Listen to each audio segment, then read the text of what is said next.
mereka. 2004 ketika tsunami ini banyak anak-anak yang meninggal semua. Lalu sekarang ada generasi berikutnya, ada cucu-cucu, jadi masing-masing anak ada cucu-cucu.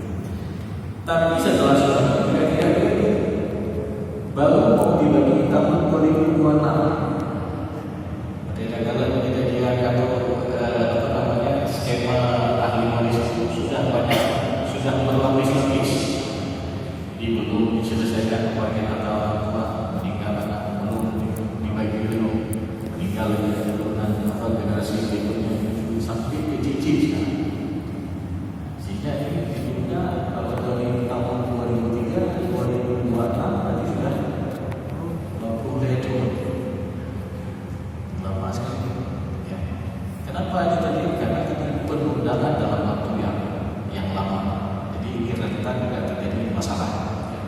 Maka oleh karena itu jemaah yang dimuliakan Allah Subhanahu wa taala, tujuan kita mempelajari ini adalah agar kita bisa mengetahui yang mana yang menjadi hak kita, yang mana yang bukan hak kita selaku ahli waris. Jadi dengan sampai kita menzalimi ahli waris yang lain. Jangan sampai kita memakan hak saudara kita. Jangan sampai kita memakan hak anak-anak yatim. Itu bahaya sekali.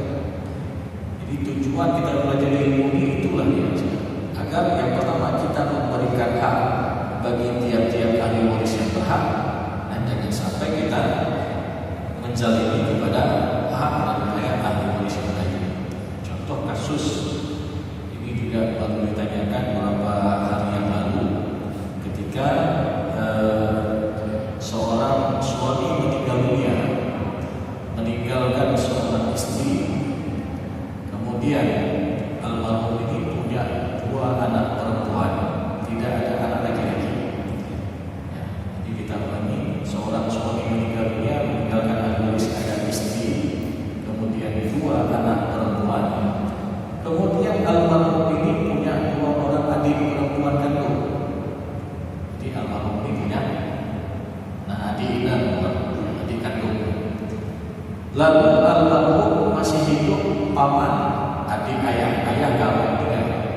Jadi orang tua dua-dua ayah ibunya sudah meninggal dunia, tapi adik ayah menerima paman.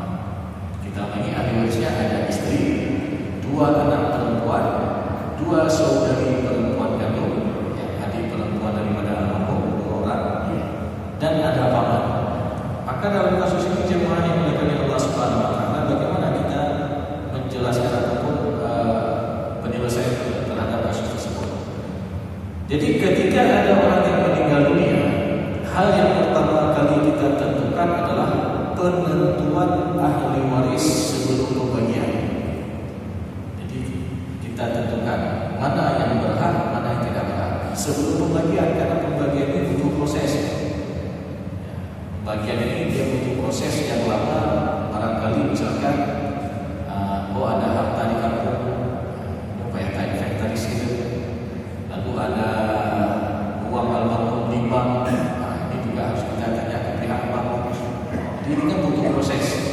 Jadi ketika ada yang meninggal dunia, setidaknya kita tentukan mana yang berhak, mana yang tidak berhak. Jangan sampai yang tidak berhak paling banyak ngomong.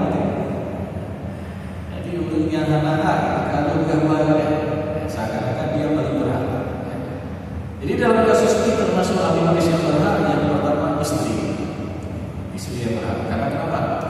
Karena sebab adanya hubungan perkawinan dengan akad yang sah. Jadi selama mereka menikah dengan akad yang sah, maka mereka saling mewarisi.